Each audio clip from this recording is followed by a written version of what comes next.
Confuse में कातना ले पढ़ल बाड़ू। चौथा तक। ओकरा बाद काहे न गइलू? गर्मी के छुट्टी हो गई। ओकरा बाद फिर बारिश आ गई। अब ओकरा बाद जाड़ा के छुट्टी हो गई। फिर ओकरा बाद फिर फगुन आ गई। फिर ओकरा बाद रे इतना छुट्टी मरनी नु कि पढ़े के आदत छूट गई। बैगन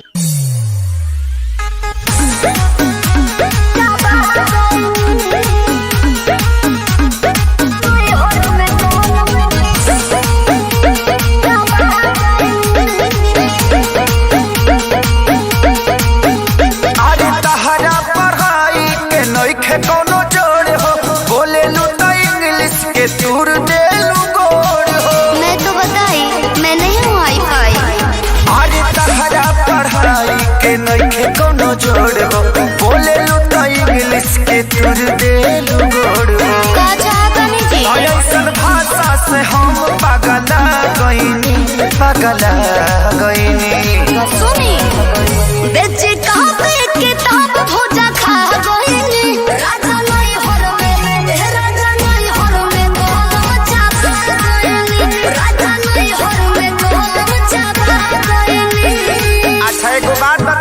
संडे मंडे याद बा?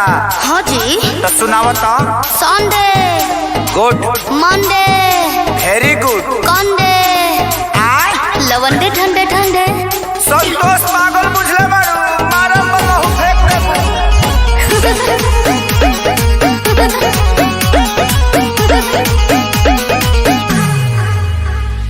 अनपढ़ के तू ताला कहलू एजेंसी रह, तू पढ़ल होइते आशा में वैकेंसी।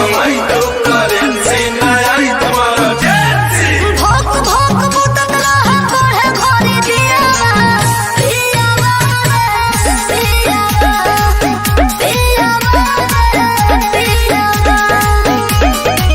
तब की भइल तो से शादी करके कहा कोइनी ई का कोइनी।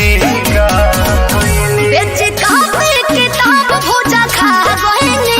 राजा नहीं हर में कोनो चाबा गइनी।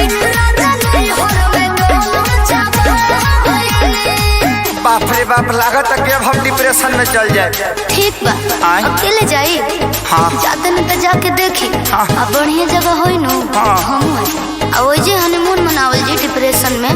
घूम घाम के आ चल जाई का? अब ते सफा संतोषवा बना देबे। का भाई कुछ गलती हो गल का?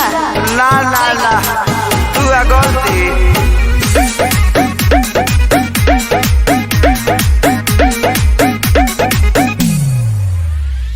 चढ़ली जवानी तहर पूरा बझोल हो, खत्म इतिहास पूरा गोल बाबू गोल हो। चढ़ल बाड़ा जौना का डूबावा तारा नैया। सोइया हो सोइया हरे